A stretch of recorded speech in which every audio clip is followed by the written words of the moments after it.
session. This webinar is co-hosted by SaskOrganics, Organic Alberta, and Manitoba Organics. And there were a few other Q&A sessions happening around the country for the standards review, all providing excellent and thorough information on the standards review process and some of the major changes. We wanted to host one too with a bit more of a prairie focus, highlighting just some of the major changes that may affect prairie producers if approved. So we're going to start, just give me a second. So this is some of the content that we're going to cover over the course of this webinar. And we're going to start with some introductions. So my name's Deb Tuscheld. I'm the Executive Director of SaskOrganics. We have Tracy Smith, Executive Director of Organic Alberta. Hi there. And Marika Duer-Naroski, Executive Director of Manitoba Organics. Hello. And then we're pleased to have others with us today that are intimately involved with the organic standards revision process and are going to guide us through some of the sections this morning, as well as be present to answer some questions at the end of the webinar during our Q&A session. So Nicole Boudreau is the Director of the Organic Federation of Canada, or OFC, and the OFC leads the review every 5 years, which is a massive undertaking. Welcome, Nicole. Thank you for being with us here today. Next, we have Alison Squires. Alison's an organic farmer in Wood Mountain, Saskatchewan, and is also very involved with the Organic Standards Review. She is an elected member of the Organic Standards Interpretation Committee, and Alison's going to guide us through some of the major changes to crops and livestock this morning. So, hi, Alison. Thanks for joining us. Thanks, Deb. And next we have Janine Gibson. Janine's the OFC board representative for Manitoba. She's an organic inspector, and she's a voting member of the Technical Committee on Organic Agriculture. Janine's going to guide us through some of the major changes to the permitted substance list. So welcome, Janine. Thanks for being with us here this morning. Thank you. And we also have Martin Meinert. Martin is the organic farmer in Swift Current, Saskatchewan. He's a SaskOrganics director, and he was also a voting member on the Technical Committee of Organic Agriculture as well. So Martin's going to be around to help answer any questions during the Q&A. Good morning, Martin. Welcome. Good morning. Thank you. And we have Jim Robbins here. Jim is an organic farmer in Delisle, Saskatchewan, and he's the OFC president and the Saskatchewan representation on the board of OFC. And Jim has been involved with the standards revisions for years in his capacity as president. And Jim is also going to be available to help answer any questions during the Q&A this morning. So good morning, Jim. Thanks for being here. Okay, thank you to all of you for the work that you do for the Organic Standards Review process and OFC, and for being with us here today. I'm going to turn it over to Marika now. Okay, so as we jump in, we wanted to give some background as to what the standard review is and when we're doing this. So the Canada Organic Standards have to be reviewed every 5 years, and the review gives us an opportunity to incorporate the best practices into the standards, update them with results from research and experimentation by organic operators and the latest science, but also time to compare our standards to the organic standards of international market partners for trade equivalency. The beginning of this review began the summer of 2023 with an original call for modifications to the standards. At that time, producers, stakeholders, industry, scientists, and experts were all invited to take part in the process, and it was circulated widely to organic stakeholders across the country. At that time, 269 modification requests were made. Next, there was a call for members into a working group and technical committees, WG and TCs.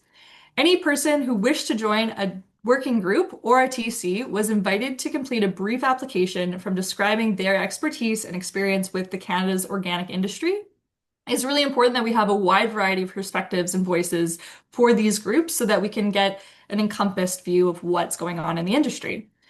Once the working groups and technical committees were formed, each one covered a specific section of the standard. So no one group covered the entire standard. The participants included farmers, inspectors, researchers, representatives from industry associations, and more. You can find actually the list of all the members on each working group and technical committee on the OFC website. Together, these groups held 175 meetings, which accounted to hundreds of hours of work to develop the recommendations for the voting members of the Technical Committee for Organic Agriculture. The members of the TC heard 300 recommendations from those working groups. The decision on whether to accept, reject, or modify the proposed change to the standard was based on the following criteria. Does the change reflect organic principles as published in IFO? Does it incorporate the most up-to-date research? Will it change our relationship with potential trading partners? Is it realistic in terms of feasibility for our farmers and our processors? And is the proposed text clear and easy to understand? So now, after these discussions of working groups and the meetings of the technical committees, a draft for the new standard has been produced. And we're now in a public comment period, which was launched on May 30th and will remain open until July 29th. During this period, we have surveys and meetings like today to collect feedback from industry stakeholders, including our farmers, on how the impact of these changes will be, and collect comments that might not have been considered during these meetings. So it should be noted that the proposed amendments were generally aimed at improving the sustainability of organic production, improving our soil health, and improving animal welfare. And in many cases, just providing more clarity around the wording and how we phrase the standard itself. So with that, I will pass it to Tracy to talk a little bit more. So this is the final comment period, and this is an opportunity for all of us, producers, processors, certifiers, researchers, consumers, to comment on the proposed changes to the standards.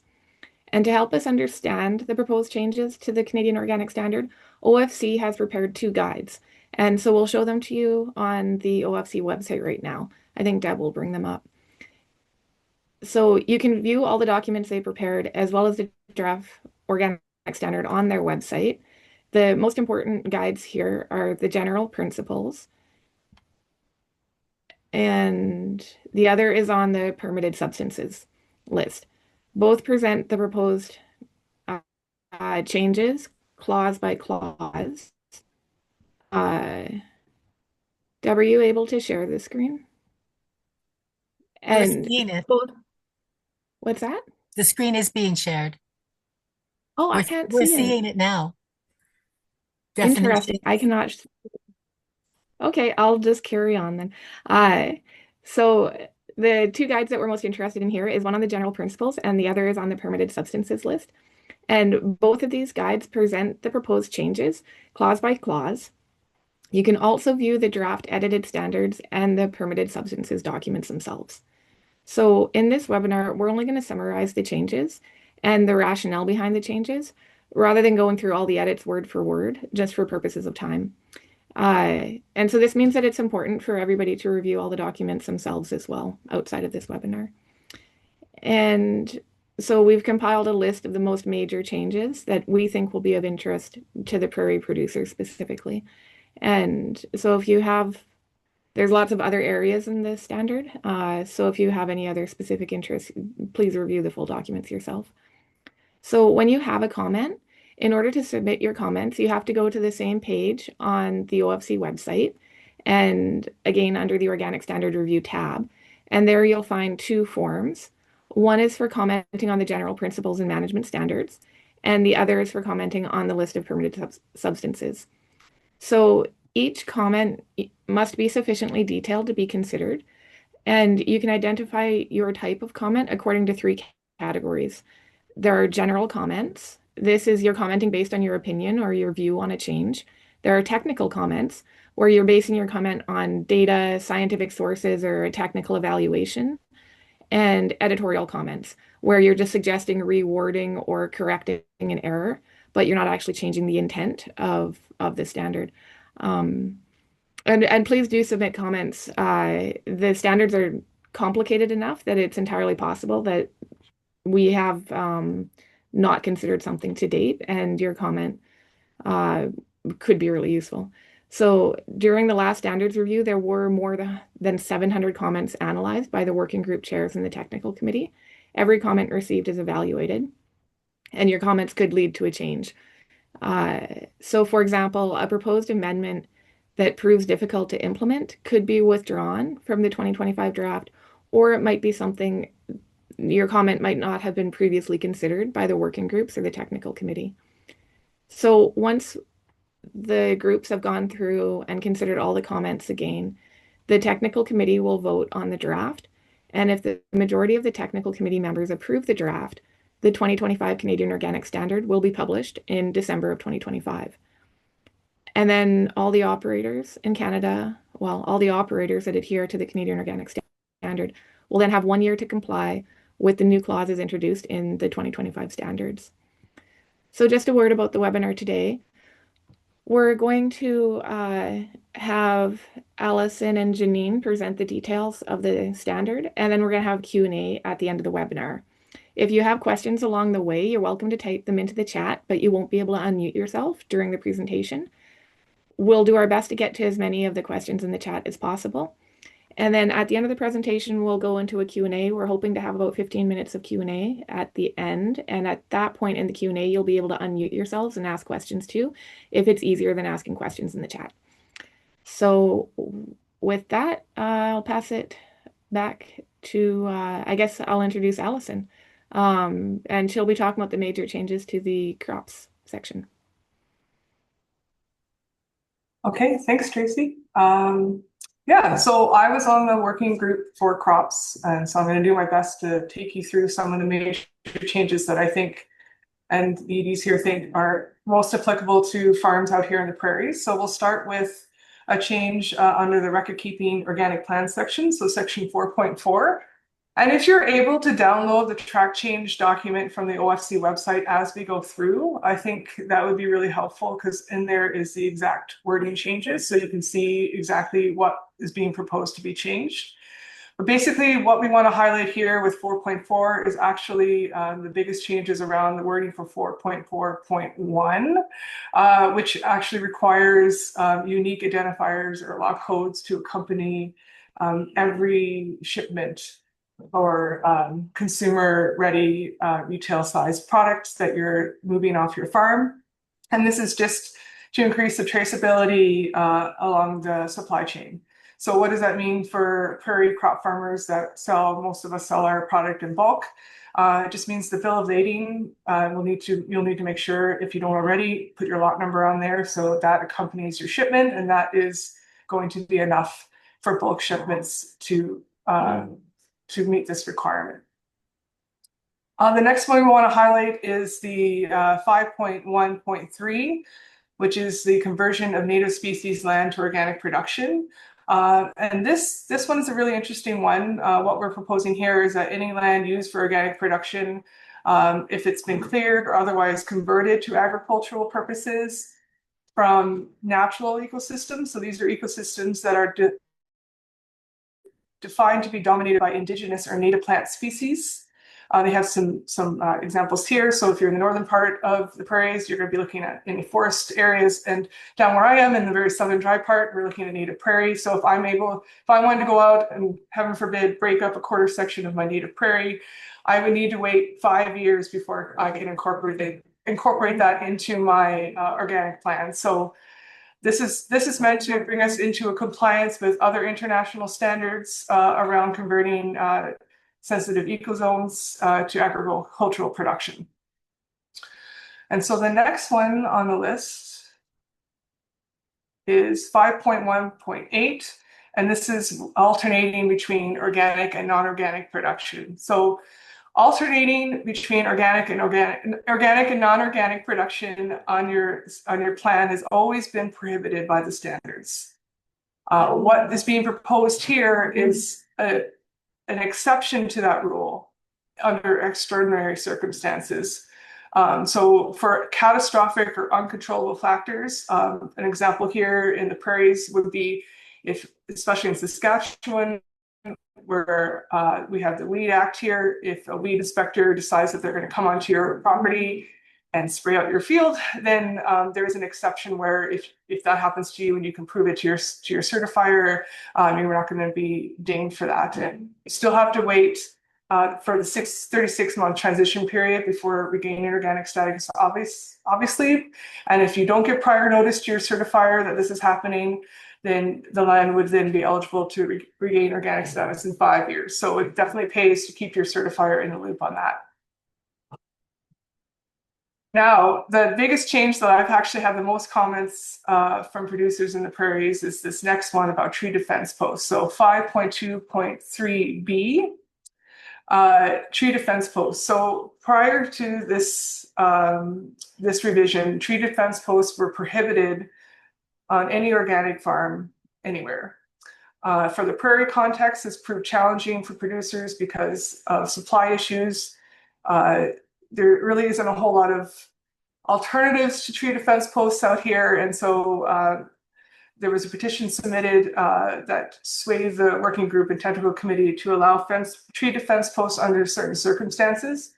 So for organic crop production, that means that you are allowed to have tree defense posts form the perimeter of your fields as long as they don't come in contact with organic crops. So you need to have them a little bit of ways from your cultivated area so that there's no roots touching the tree defense posts.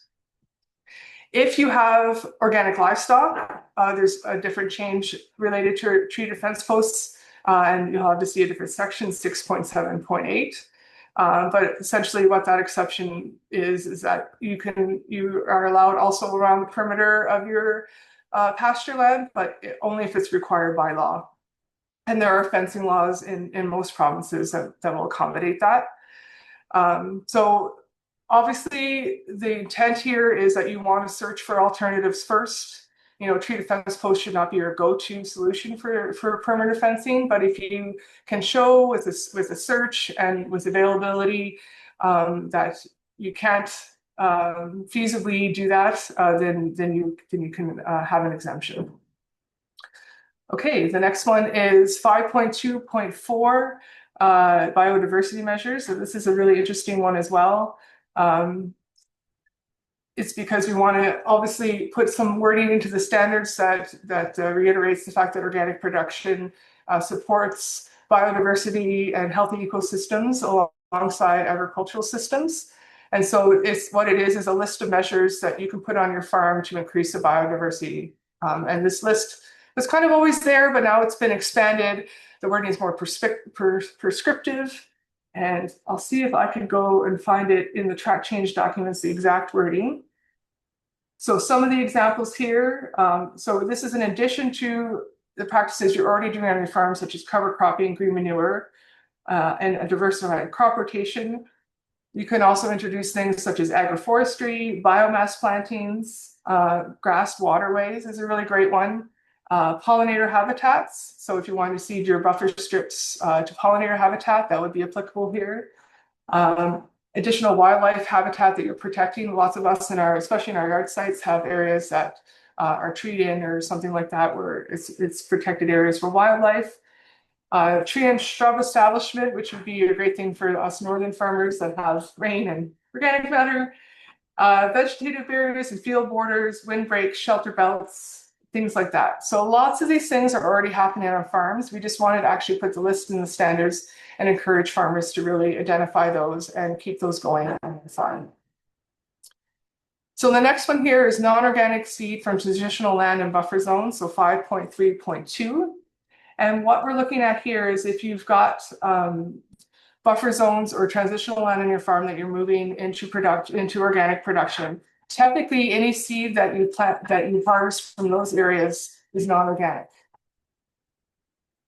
What we wanted to do here is allow farmers to start using more of their own seed production within the farm, right? And that has always been a goal of the standards. And so what we're allowing here is, even though the seed is non-organic, you can use it on your traditional, on your organic land without the use of a seed search. So that's always a bonus here. So if you harvest it and keep it for seed, that's a-okay.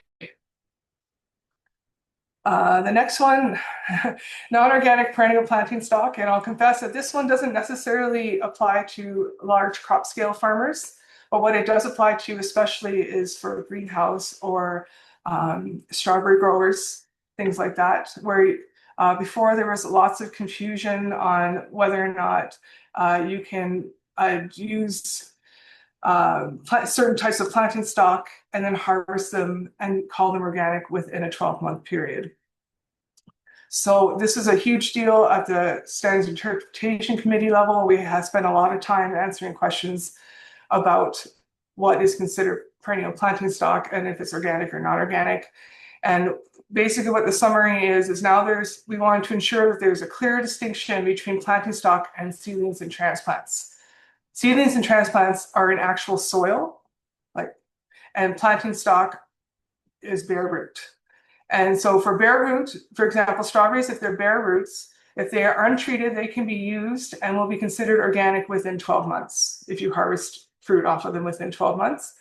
However, if the original stock that you're using contains soil, is within soil, then they need to be under organics management for at least 12 months before you can harvest them and call them organic. So it allows that 12-month waiting period before you can harvest any fruit off of there and call it organic. And that is the main difference here. So it provides clarity at this point. Yes, 5.4.2a, diversify crop rotations. This one is actually a major change for prairie producers, and I'm happy we're including it here. What it does is it specifies certain restrictions around crop rotations.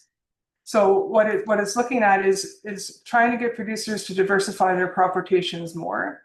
So the exact wording here that they're proposing is crop rotations or sequences that are diversified, including plow-down crops, legumes, catch crops, and deep-rooting plants. 2, cover crops to prevent erosion. And 3, no more than 2 consecutive years of the same annual crop species when it's planted and intended for sale.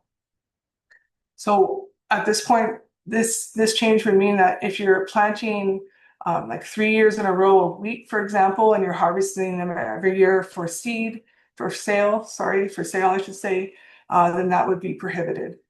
But if you're using something like a cover crop year over year, that's okay. We think it's going to require a little bit of clarity at the SIC level. I'm sure we're going to be answering a few questions about this. But if you have any questions, drop them in the chat. We'll record them, and also any clarity we can provide here, we'll try to do so. The next change we want to talk about is 5.4.5, which is recording your tillage events and the idea of responsible tillage. I'm going the wrong way here.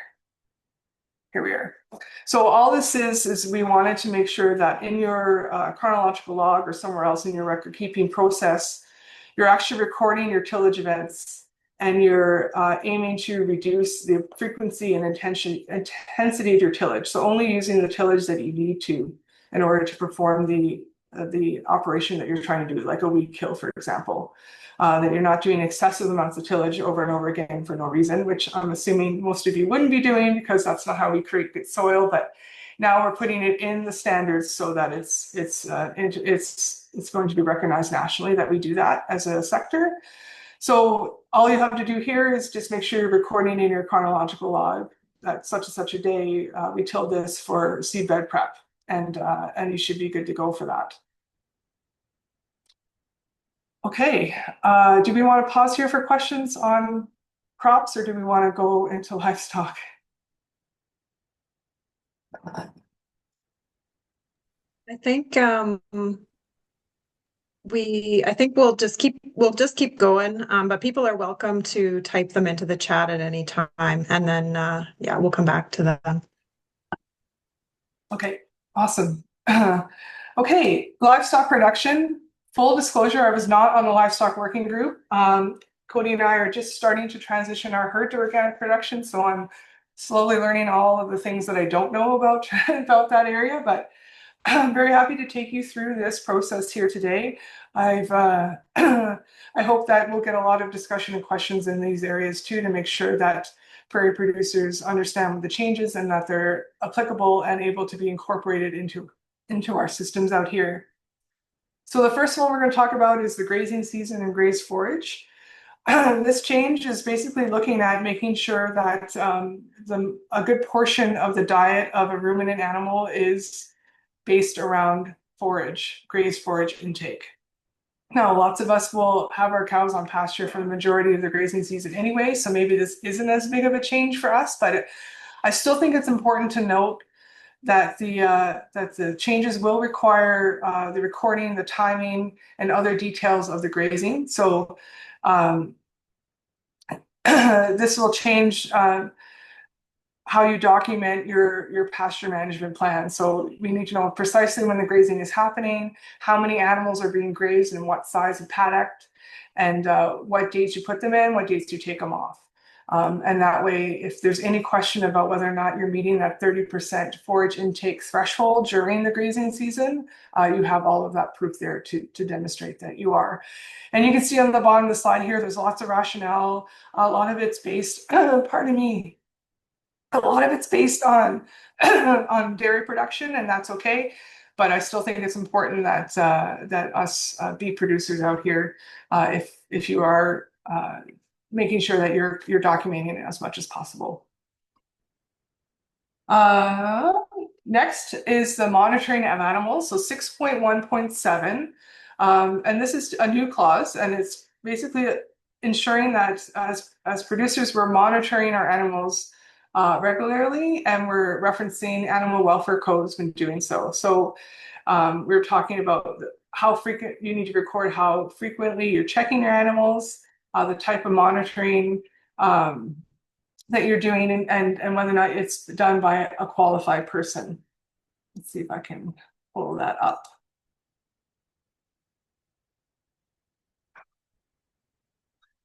(6.1.7). So what that says here is the health and welfare of organic livestock shall be monitored, as well as their housing, feeding, watering, and fencing systems at the frequency required in the applicable code of practice or equivalent superseding welfare program. So there's several available online for free that you can check out.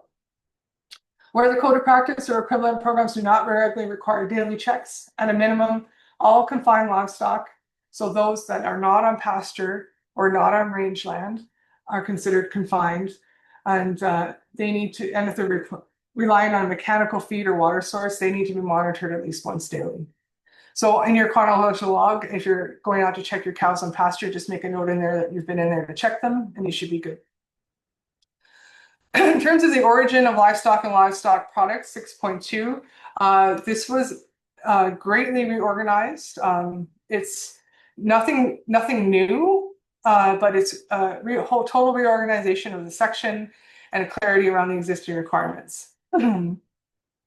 So, and they also added livestock products to that section as well. So 6.2.1.3 is search for organic breeding stock. And the reason why this was edited slightly is that there's now a new requirement for a documented search of commercially available organic breeding stock before non-organic breeding stock can be brought into the operation. And this, the reason, is similar to the requirements for purchasing non-organic seed and organic crop production, right? And the reason why they're doing this is the same reason why we do it in crop production, is they really want to emphasize producing sufficient replacement stock within the operation. So the more that you can keep your replacement heifers, for example, within your own herd, they definitely want to encourage that versus outsourcing. So that's the point of clarity around that. The next one is an allowance for transitional feed, 6.3.4. Again, there's a slight change to this, where pasture and forage that is produced on the operation in the final 12 months of transition may be consumed by livestock in the same production unit. So again, the rationale for this is that there's a new allowance for transitional feed produced in the same operation, so we wanted to be consistent with that. Previously, there was a lack of clarity around this, and we had a bunch of questions at a SIC level about this. So this is basically to address all of those issues. 6.4.4 is a relationship with a qualified expert. So this is a brand new clause that we'll find interesting. Producers shall maintain a relationship with a qualified expert or registered professional. such as an agrologist, nutritionist, or experienced peer who can assess with nutritional needs of animals. And this is a result of some changes around the requirements for forage fiber length in the diet of animals. And again, in our context out here in the prairies, where we do a lot of grazing on pasture, not so much an issue. Our fiber length situation is well within the limits. Again, this is mostly because the fiber length issue was changed mostly due to silage feeding elsewhere in Canada. But what it does mean is that you should have documented somewhere or noted somewhere that you do have some sort of expert that you can consult if you do have issues with your feeding regime, and if you want to double check that you're feeding enough fiber and minerals to your animals. When I look at this for my herd, what I'm thinking is, there's lots of government here in Saskatchewan, for example. The ministry has lots of resources there that you can access for free to help with your nutritional needs for your cattle. Also, your vet would be a qualified expert. Any kind of forage groups like SaskOrganics has expertise as well. So there's lots of options to meet this requirement. And I don't see any real concerns on the prairie side with this one. We skipped that one. 6.5, transport and handling. Summary changes. There's been a number of changes in addition to the whole section just to minimize stress. So the main changes that are interesting to organic producers are actually 6.5.7, and it's the use of electric prods. We used to not be able to use them at all. That used to be prohibited. Now they may be used in some exceptions. And you must document when you do use them and come up with a plan to stop using them. So let me just go down to where those track changes are. I think it's 6.5.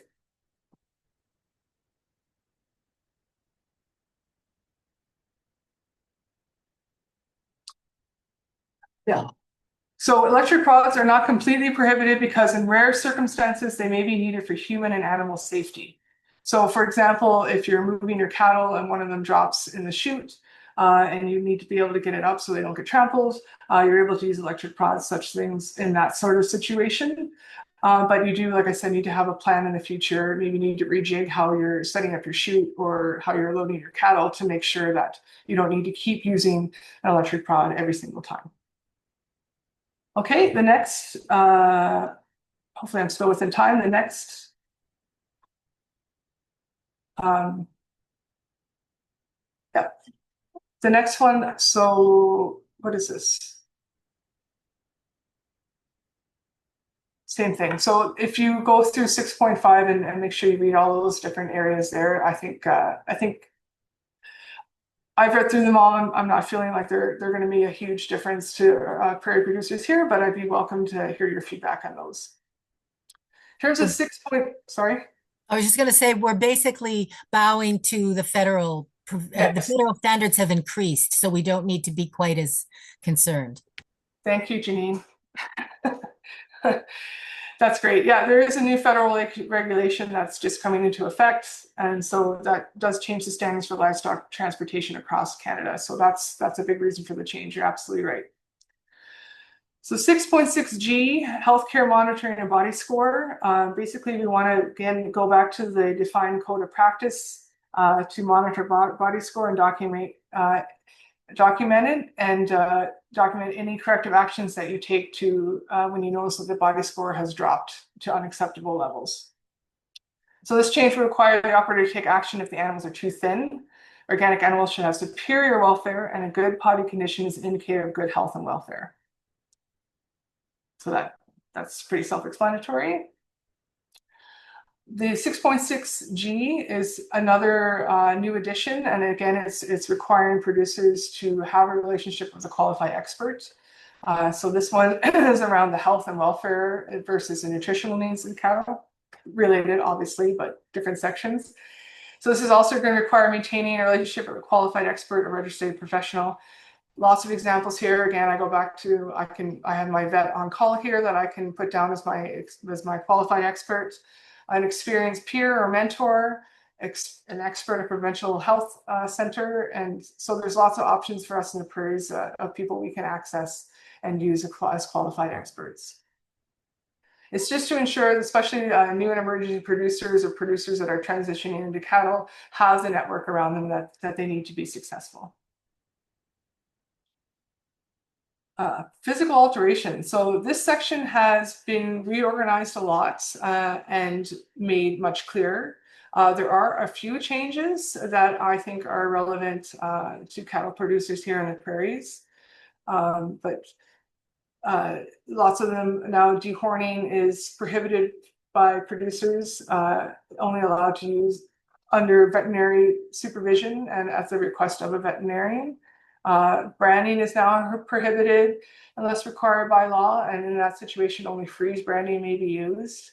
There's lots of age limits and specific methods for castration, debudding, things like that. In case of beak treatments, I don't know very much about poultry production, but beak treatment is by infrared at 1 day old is permitted. Otherwise, beak trimming is only permitted in exceptional circumstances. So this is a whole thing again around making sure our standards are superior standards for animal health and welfare, and that we are not behind any of the federal standards, that we're at least keeping up with them. So it was reviewed to ensure it was up to date with the latest research, the latest codes of practice, and consistent with animal welfare goals of organic production. And that's it for me. I welcome any questions. Thank you very much, Alison. That was great. Great job. Great summary. We're gonna just move on here. Tracy's gonna talk to us very briefly about some of the changes in apiculture and a whole new section on insect farming. Thanks, Deb. Yeah, this section will be really fast. It's only one slide. So there's one major change to apiculture that I think has been kind of a long time coming. In the 2020 Canadian Organic Standard, non-organic, non-GMO sugar is allowed to be fed to bees during the winter. And after much discussion in this revision round, we determined that non-organic, non-GMO sugar is not permitted in any other country's organic standard. And so to bring us more into alignment with other countries, we're going to introduce this new requirement that a minimum of 5% of hives under organic management need to be fed exclusively with either organic honey or organic sugar during the winter months. And so the rationale behind this is that we're gradually phasing out the use of non-organic, non-GMO sugar, but we want beekeepers to experiment with it first to observe its impact across the country in all the different climatic zones of Canada, and in order to give people a chance to develop new supply chains for organic sugar coming into Canada, because there were some concerns about that. So the approach that we decided to take is phasing in the exclusive use of organic honey and organic sugar by requiring 5% of hives be fed that way, and then we'll reevaluate in 2030. And then the second big sort of entomological change to the Canadian Organic Standard is we've added an entirely new section that covers organic insects. And so this is to address the growing trend that like insect farming is a thing. And so this is covering just all terrestrial invertebrates and snails. So it's a whole new section similar to the livestock section. And not that many producers are working in this field right now. And so I think it's an opportunity for everybody to review the section and see how you feel about it, and provide input into it. So that's all we had to say on the insects, on the bugs. And with that, I think we're going over to Deb. Yeah, I'm just going to pass it right off to Janine here. So thanks, Tracy. And yeah, so Janine Gibson's going to go over some of the major changes to the inputs or the PSL, permitted substance list. So over to you, Janine. Thank you. I'm freezing again, so I'm going to have to keep my camera off, I think. Sorry about that. So No problem. substances added for crop production. We've added, you'll see a list here.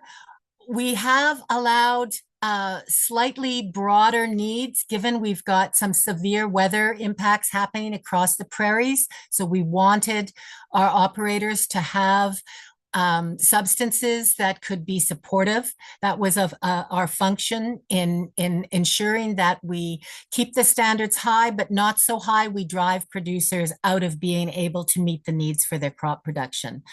So I was pleased to serve on this. You can see we've added things like ozonated water as a crop protectant, the salicylic acids, including potassium, sodium salts, that's quite new. And of course, the struvite from municipal wastewater. The others, we've always allowed micronutrients, the cobalt. We are trying to support more coconut coir. It's much more environmentally sustainable, even though it comes from so far away, than the peat that we are mining on the prairies. I really believe at some point organic standards should not allow peat moss because it's so destructive. There's no rehabilitating a peat bog once it's been mined. So those are some of the ones that jump to my mind. So providing more options that are aligned with our standards and the latest science, given that our operators are functioning under extreme weather conditions and need a little bit more support. Okay, next slide, please.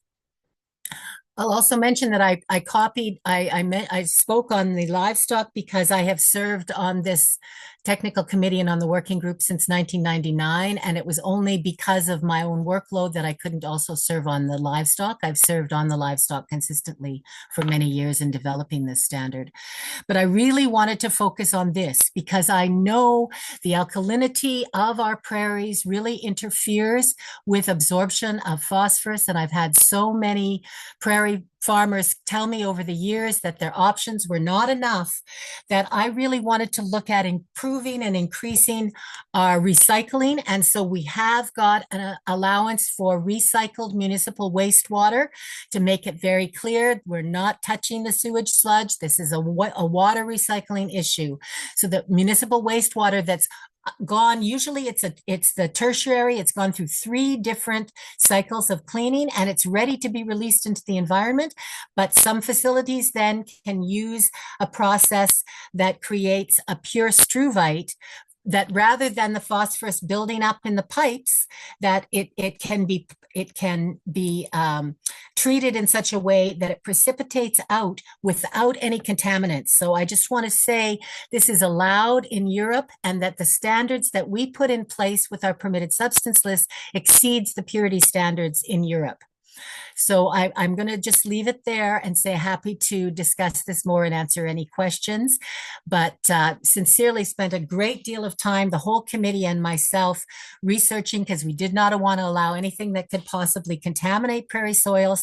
And we sincerely believe this will be a change that increases production on the prairies, especially because it's so supportive of alfalfa. And alfalfa plays such a key role in our crop rotations on the prairies. And the farms that were having a problem were seeing that their alfalfa was just not growing. And with the low phosphorus, the weak link of the alfalfa in the organic rotation really needed support. And we believe this addition of municipal wastewater struvite will provide that support needed. Next slide, please. So as I mentioned earlier, guana has been removed and really it's negative consequences for using guana. There's toxic metals that can accumulate.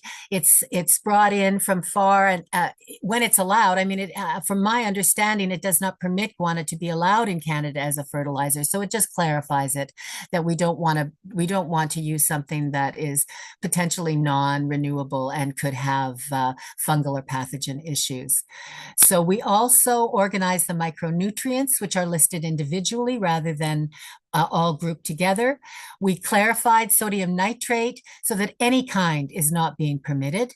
And rock phosphate treated with acid is not permitted. So that's another change. There were some treatments of rock phosphate trying to make it more available so that farmers wouldn't have to wait 10 years or 12 years for it to biodegrade in the soil. And in some cases, it wasn't. So that's why the acid. Substances added or revised for the livestock production. We did isolated amino acids can be permitted in organic livestock feeds in quantities required to balance their diet. Again, looking at weather issues that can cause feed to be less nutritious than it is in ideal circumstances. Any source of vitamins are now allowed because of their necessity in animal diets. The vitamins that are allowed for use in Canada, of course. And we need to provide more options that both recognize the standards limitations, but look at latest science and negative impacts on the environment. You remember, we have section 10 that we use to evaluate if products can be added, and we did use that exclusively to look at the impacts of what we were allowing. So acids include the following sources.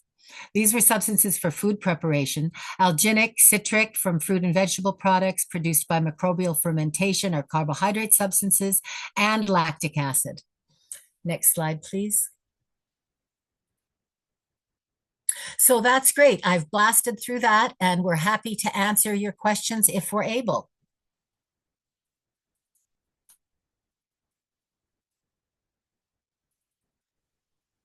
Okay. Great. We're well ahead of schedule here. Are there any before we, I guess, jump into the Q&A? I was just curious, from any of your perspectives, Nicole or Allison or Janine, are there any other ones notable that you think we missed in terms of highlighting some of the major changes, or?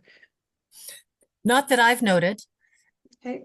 And I've reread it and reread it because I do have farmers asking me these questions all the time. So I don't want to lead them astray. And so far, it's pretty straightforward. I think I just have to say, thank Allison and all those that have worked and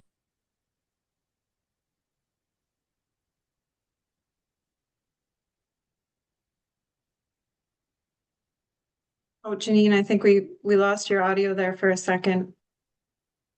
But we made it through, so not the worst timing. That's true. Yes, it's Nicole talking. I think all is clear. I will hire you all for the next review. Well, that would be great if more people could be paid. It takes a lot of volunteer time. Mhm. Can I say a little something here about comments? As farmers, I really feel like it's super important that we submit as many comments as we can, because being on working groups, it's really difficult to try to envision every scenario where these changes will impact an operation. And diversity is important.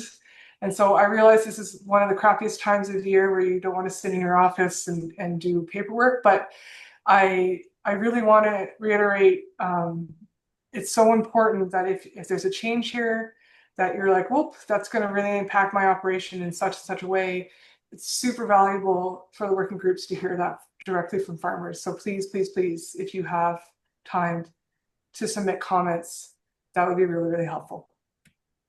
And I would add to Alison's comment that it is the first time that we prepare a document with track changes and the rationale for each change. Because if you look at the CGSB draft, there's nothing. You read this and whoop, you don't know what is modified. So we took the time. It was quite a work because it is almost 200 pages.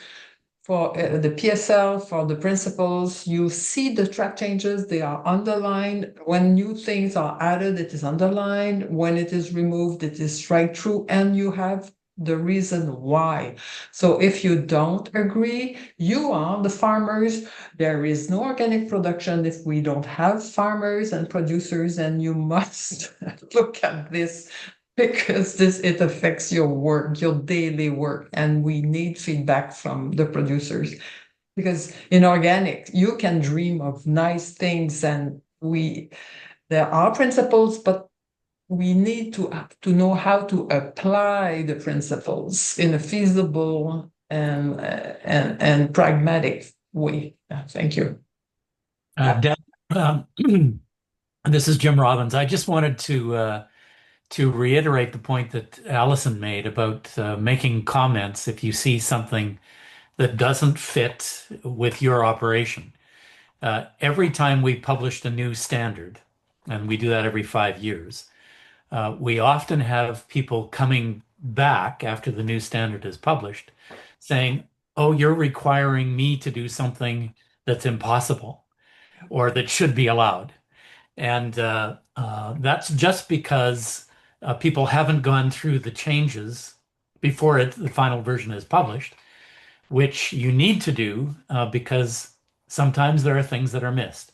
And it's not intentionally missed. It's a big process with many people involved, but sometimes things fall through the cracks. And it's really important that you have a look, compare it to your operation and your practices, and make a comment if you see something that doesn't fit. Thanks, Tim.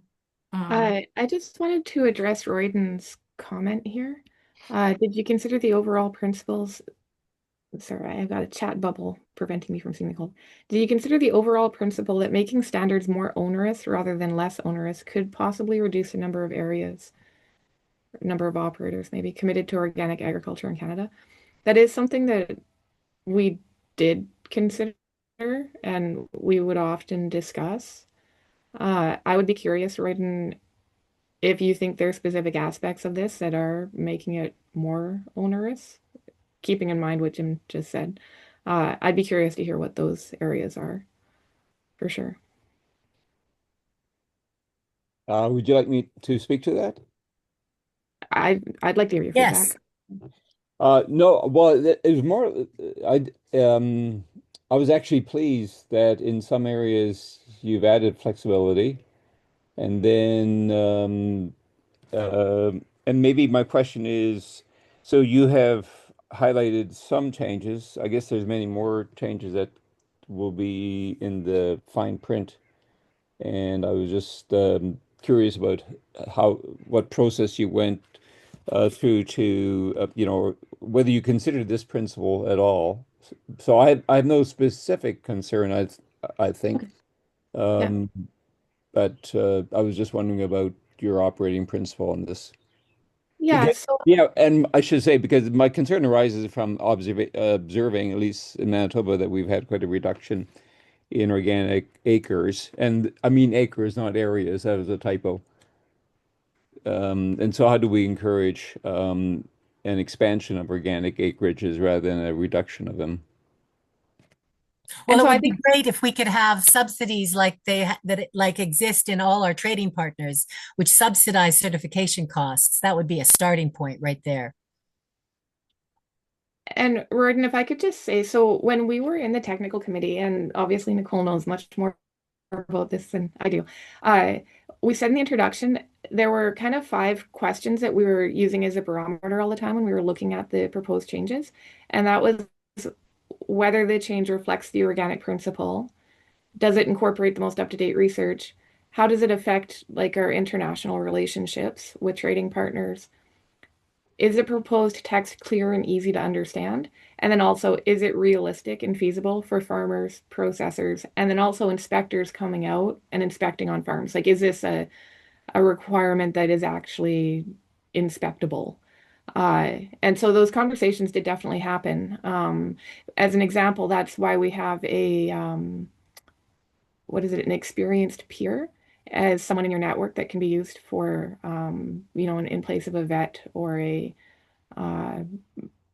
government expert, out of recognition that in some areas, having access to a knowledgeable person on organic livestock production, the only person you might have access to is a peer.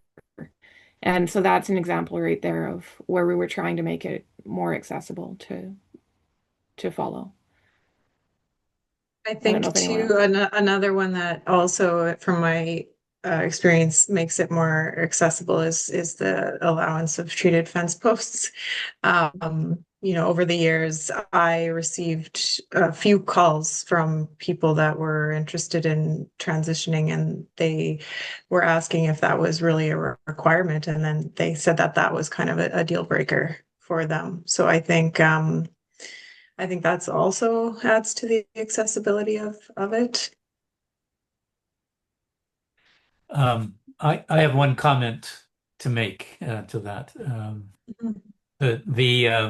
The standard, of course, is very detailed, and I don't think it's ever been required of producers that they know chapter and verse in that amount of detail. On our farm, we've often just operated on a principle, and the principle is if it's natural, we can use it. If you have a question about whether it's natural or not, then you check with your certifier. If for sure it's not widely conceived as natural, then for sure you check with your certifier before you use it. And operating on that general principle, we've never run afoul. We've never run afoul of our certifier. Yes, checking with the certifier is always very important before using an ingredient. And I would just also like to say to those gathered here that this process is incredibly time and labor and knowledge intensive, but you learn so much from it. So if any of you want to learn about the standard, please consider joining one of the working groups because it is I think people don't understand the amount of time and volunteer effort that goes into these working groups and this standard, and generally they're only able to recompensate the chairs of the committees because so much time is required by the chairs. And having rotated through almost all of these roles in the past, what I don't know how many years it's been since '99, that it's not we're having difficulty finding people who can put in the amount of time that's required. So if you know of folks from the prairies, it's very important to have producers' voices listed. Those of us and auditors, inspectors who work with producers can hear from them and represent them as best we can. I mean, I'm a grower myself on a very small scale, but it's important to have the turnover. So be prepared to encourage people for the next round, 2030. Because it starts before that. If I may add to Janine's comment, when we we had 13 working groups and task forces. And when we launched a call to populate these groups, we ensured that we had producers in all the working groups so that it is not, a theoretical review. We need producers. So we ensured that we had producers on the working groups. There were 175 two-hour meetings held since November 2023. So all the meetings are recorded. So if you want a long podcast of 350 hours to listen to, I can build a podcast with all the recordings of the working groups. But and about the cost, because we have producers, we can ensure that it is feasible, but the cost is not a perfect limit. It is an argument, but it is not the argument that dominates the conversations. It is rather the principles, because if you want, we want the organic brand, if you call it brand, to be trusted, and if we compromise too much, the market will suffer. Consumers need to understand that the organic principles are, are respected when we do the review. As a first-time person on the voting committee, I found this very, very educational to see what was going on. And it was kind of just about mind-altering to see the amount of effort and work that went into these things. So I think for someone to come onto this is an amazing opportunity. Thanks, Martin. So I think as people stick around if you have any questions, but our closing remarks is really hammering in. The deadline to submit your comments is July 29th. So you have the rest of this month to read over these changes. If there's an operation on your farm or a producer you know that might be impacted, you can control find through these documents. Nicole, thank you for the tracked changes this year. That has been monumental in being able to understand what's been changed. It is much easier to read and digest. It's the best way to figure out is this, and if the phrasing doesn't make sense, if you go, I don't know if this is going to affect my operation, please submit a comment. That's how we can highlight that these phrasings might not be perfect and they need to be modified, but we don't know unless that's submitted. And on a final note, we talked about some of the cost and the labor and stuff, but also OFC is a not-for-profit organization that has to match all of the dollars of federal funding that's provided for the standard review from other sources. So if you are in a position and interested in supporting the standard review financially, please visit the OFC website to see more of how you can contribute and support this huge initiative that happens every 5 years. It's not free. And it's not given the support that it really should be. So we're still having to fundraise for a lot of that work. Allison put in the chat both the links to the track changes document. One is for general changes and the other is for the permit and sepsis list in particular. So again, if there's any questions you have for your operation, please look through this. And we'll stick around for extra minutes if anyone else has other questions. But if you have answered yours and you're ready to go, thank you for coming today and being part of this really important part of our sector. While we still have time here, I was curious for those of you that were involved in the struvite discussion, for those producers on the prairies, in terms of commercial availability and what are their options if this does become, if this is approved and allowed in the new published standard? They should research Astara. Astara uses technology developed as a company that uses technology developed at the University of British Columbia. So this is a Canadian technology that is still funded. The money goes from Astara, a certain percentage back to support the UBC. So yes, so that's a company. That's where you can access Crystal Green Pearl, which is the recycled. It's also available in generated, which is not a recycled product. So you have to be careful that it's the pearl that meets the purity standards and is the recycled product. So that's where that's available. There is that company that Janine just mentioned has set up a plant in Saskatoon. So there is product available. Apparently it's in short supply. So you might want to think about contacting them and seeing what supply is available. They also have a facility in Edmonton. Okay. Because that's why we could only get livestock sources allowed in the 2020 review, because none of the research was Canadian. So they had 13 plants around the world in the US and in Europe, and the Europe plants. But then the concern in 2020 was that we didn't have any Canadian research. So then. Oh, Janine, you cut out again.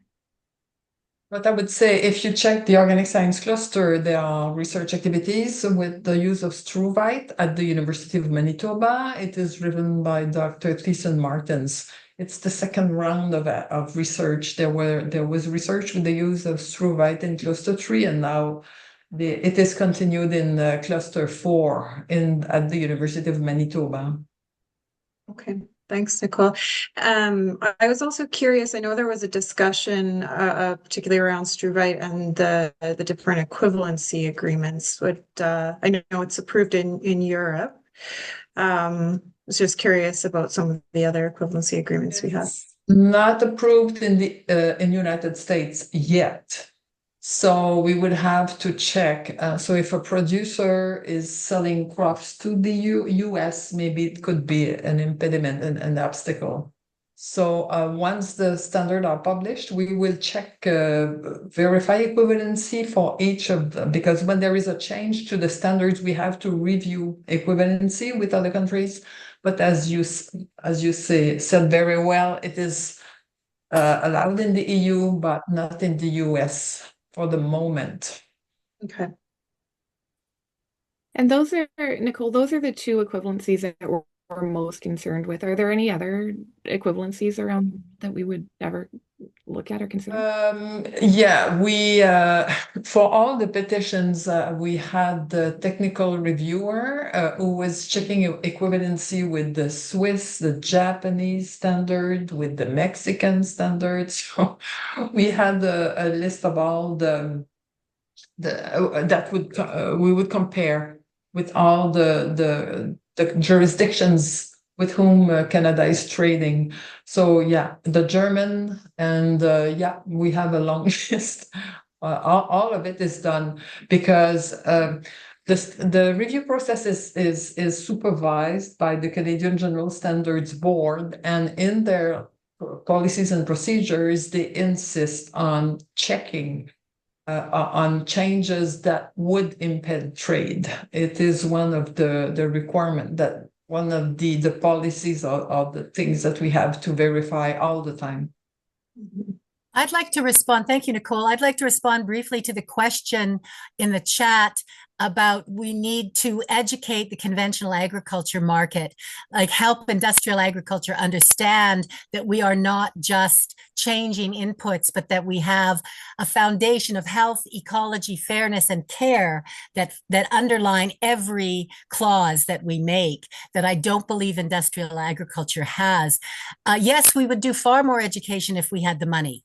But government does not fund that kind of education. Canadian organic growers, which used to supervise the standard before we were able to get the Organic Federation of Canada running, has been trying to educate both agriculture and consumers on the benefits of organic methods and organic production. But they're very sensitive to criticizing the industrial agriculture, which you have to see political policies have supported monocropping and have supported large scale. So we are functioning from a place where the small local agriculture, where the farmer's footsteps are the best treatment for the field, is not given respect. So until we have increased funding to reach out and educate, we're talking to those who have an interest.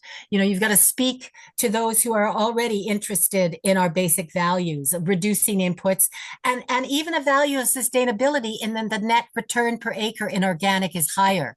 And so, yes, you can get higher yields in using industrial agriculture, but the net return in organic is consistently higher because of working with nature rather than trying to dominate it chemically. So I agree with you, that needs to be done. It's just extremely challenging in the current world that we're living and working in. Perhaps it's worth noting that nationally here in Canada, the three national organic organizations, the OFC, Canadian Organic Growers, and CODA, the Canadian Organic Trade Association, are working together in an umbrella organization and putting forward to government the proposition that government needs to move from strictly a regulatory function in organics to a developmental function in organics. So we're asking the federal government to actually think about developing the organic sector rather than simply regulating it. Hear, hear. So needed.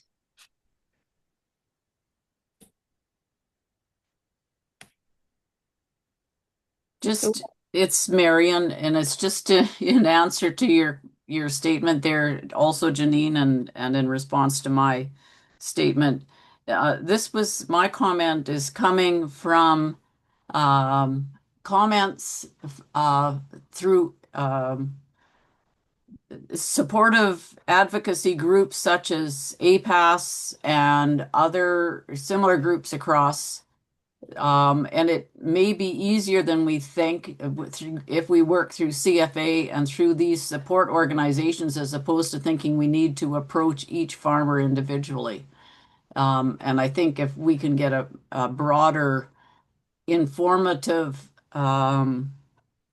line going to them, so they're not believing phony baloney information, but have some accurate information. And I'm not talking about a great big marketing campaign so much as working with these advocacy groups so that they can then address the negatives that come up, unfortunately, through lack of information. That's kind of where this was coming through. And I realize I'm off topic from what this whole meeting is about, but I find it also unfortunate that we only have 28 people, including the committee, who took the time to come on to the meeting today to inform themselves as organic producers of what the changes are. And yes, I know it's haying season and it's summer and all the rest of it, but it's still unfortunate that we haven't gotten more buy-in to this, because you guys have put so much work and effort into it, and I think an exceptional job of reviewing things and making it clear. So thank you very much. Thank you, Marion. You've been such a pioneer in this field. My goodness, woman. You've been preaching this for many, many years. Thank you so much for your activism. Thanks, Janine. We did have a question come into the chat here. Did you consider permitting farmers to use organic insecticides or other substances that are not registered in the US, or that are registered in the US but not in Canada? One example is the substance in Trust, which I gather a substance permitted by the US standards on alfalfa seed but not in Canada. Given our proximity to the US, does it make sense that we blend our certification processes? Now, I thought Entrust was one that was allowed in Canada.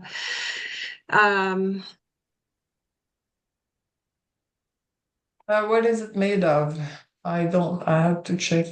Because we don't, Trust is a brand. We don't allow brand. We don't assess brands. We assess the substance. The chemical substances. Okay. Yeah. I think it's a BT variety. It's a BT variety. I just will say to people, we have issues with the Pesticide Material Review Agency in what we're allowed to use.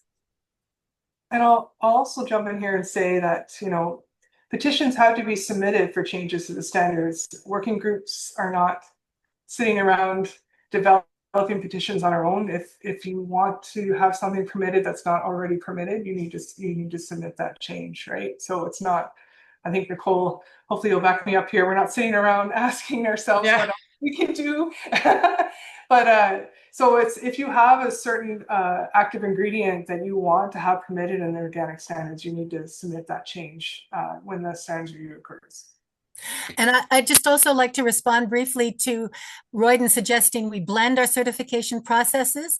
My first standards work was representing the International Organic Inspectors Association on the US standard development back in the late 90s. And I saw the influence of big business affecting the standard development. So I strongly supported CGSB's much more democratic oversight of the standards development process. So that is a basic philosophical difference in that we control, I believe we strive to control corporate domination more in Canada than they do in the States. However, the government is lobbied in Canada. The states see organic as a business opportunity. And so most states subsidize certification costs and subsidize aeration of bins. Like I'll see a small farm in Minnesota that has a bin system like it would take 2 sections of a farm in Canada to have. And when I ask them, they say, oh, well, we got a government grant. We paid 1/3, they paid 2/3, but the state doesn't list that as farm subsidies. But that kind of infrastructure supporting farms is not as available in Canada. It's much more geared to large farms and large farming and support on a different basis. So there's lots of issues in the different orientations between the Canadian and the US certification process, Royden. I'd be happy to talk with you more on that outside this call. Yeah, about Entrust, I see this spinosad. Maybe you should submit your question to the Standard Interpretation Committee, because it is produced from the bacteria. So we would have to check if under microbial products or microbials or microbial products, and this spinosad, I don't know how to pronounce it, would be allowed. So Just back to that, I know, so we looked into entrust back when everybody in the organic sector on the prairies were just being ravaged by grasshoppers. And my understanding, and I don't want to speak out of turn, was that it had been approved for use. Well, it is approved for use by the PMRA. And my understanding was that one certifier had allowed it because the active ingredient is spinosad, but I mean, yeah, it would definitely be something to check with your certifier with, because it all depends on what the pesticide is approved for, is registered for under the PMRA, and whether your certifier approves it. And I do think that's an important point that Deb's making there. That we don't really, we being the Canadian Organic Standard and the permitted substances list, it doesn't approve, as they were saying, it doesn't approve a product. It's this certifying body that will look at that specific product and then say if it meets the requirements of the permitted substances list or not. So it's individual certifiers who are ultimately approving specific brands. And so, like Deb just touched on, there might be one certifier that has researched and looked into entrust and said, yes, we'll permit it. And the other certifying bodies, maybe nobody's ever asked them. Maybe they came to a different conclusion. In an ideal world, all the certifying bodies would come to the same conclusions. But my understanding is the research that the different CBs put into permitting specific brands aren't necessarily the same. So sometimes they came to different conclusions. So Yes, yeah, that is but and then they send the question to the Standards Interpretation Committee. 80% of the questions issued to the Interpretation Committee come from certification bodies. So ultimately, but it depends, because a brand, some CBs, they have an attestation activity. So a brand will pay to get an attestation from a Canadian CB. But it's not mandatory for a brand to have an attestation, to pay to have an attestation from a CB. So if not, then it is the producer who I would suggest, would ask the CB, well, if I use this product, will I use my certification? But it would probably it would probably be submitted to the Interpretation Committee.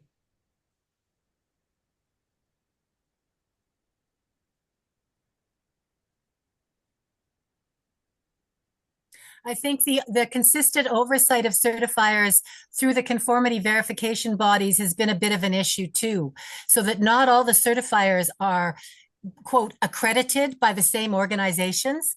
And so at this level, the International Organic Inspectors Association Canadian Committee has been asking for input to the CFIA quality manual, because there are a lot of decisions that are not in the standard, but that CFIA are making based on their quality manual, which they just reissued and updated without giving the sector any input. So they don't really understand our principles of health, ecology, fairness, and care, yet they're creating their own quality manual of how to supervise us, but with very limited input from the sector. So that's one area that we need to change, because there needs to be more equivalence between the various conformity verification bodies that are overseeing the certifiers. So that's why you have some certifiers approving certain things and other certifiers not approving them, because their certification bodies have different accreditation. And in some of the witness audits that I have been participating in the last few years, CFIA is almost weaponizing the bureaucracy. They're not there. It doesn't appear that they are open and supportive of organic, in that one reviewer was insisting that a box of cabbage 2 feet from an organic racking with packaged organic food was a possible contamination risk. And I said, no, it's in the aisle. It's not in the organic racking. And how can edible cabbage be a contamination risk for packaged organic food? You know, triple packed onions in mesh, in a paper bag, and the 20, 30, 50 pound paper bag in a cardboard box. And she wanted me to write up contamination from edible cabbage that was 2 feet away. So there's problems. There's problems in paradise here, folks, but it's with the structure, not just with the standards. So we continue to work on that, ensuring there's a more even playing field, not just across Canada, but with our major trading partners. Yes, I would like to add to this. When the CVBs are accrediting the CBs, they are not looking at the decisions of the CBs. It is like if you are a company and you are audited, your auditor will not tell you spend more money here, spend less money here. They audit how you do your accounting. So the CVB checks if the CB functioning method of functioning is good. They audit the process. They don't audit the CB decision as such. So it is how audit works. And the way the system is built is that ultimately in Canada, it is a certification body that is legally responsible for its own decisions. It's not the CVB. So it's why you can have a CB deciding something, okay, it's good. Another CB deciding the contrary, okay, it's good. So, and the CBs are not feeling safe because they feel they have it's not CFIA who has the legal responsibility of the compliance. It is the CB who is the legal ultimate authority by itself and that has to hold to its own decisions. It's the way the system is built. Could be improved for sure. Because CFIA, when they created the first organic regulations, they decided not to centralize it because it would be too expensive. They disseminated the authority all around so that they don't have too much work to do. So there were 5 CVBs in 2009, 5, and then now we're down to 2. But it's how CFIA decided to implement the system years ago. Quebec has contested saying, well, you'll have a lot of different decisions from everywhere. But it is what CFIA decided. It was a low-cost system. And finally, just to say that it is the CB is responsible for the job it does legally. Sorry for the bad news.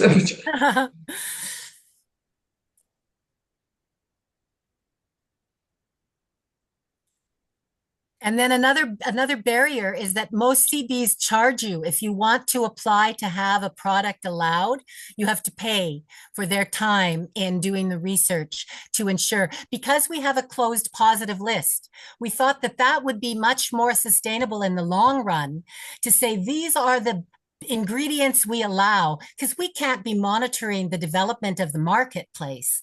So that then you need the CBs or some other bodies to say, okay, this product has these allowed ingredients, so you can use it.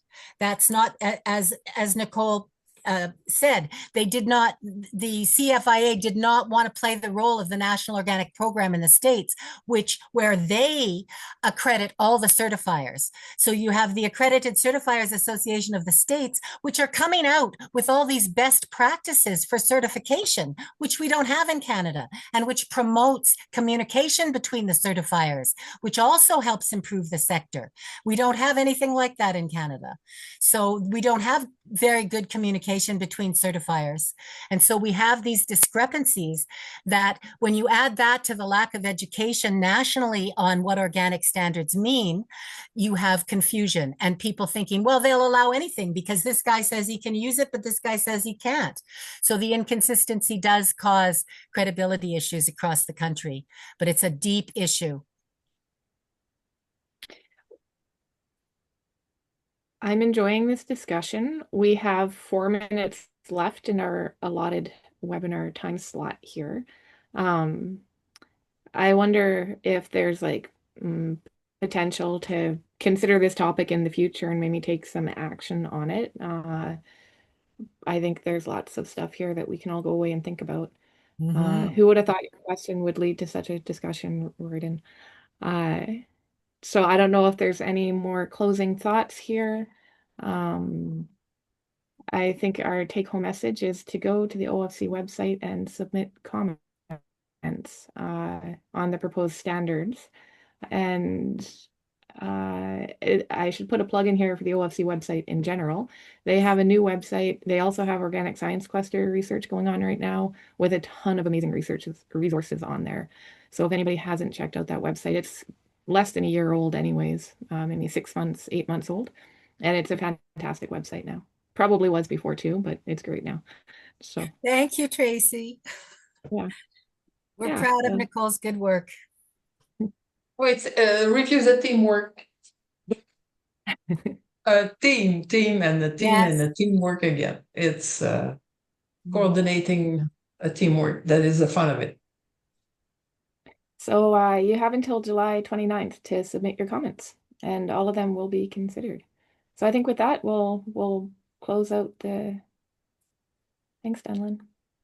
Thank you, everybody. Thank you, everyone. Bye, everyone. Bye, everyone. Thanks for the session. Yeah, thank you.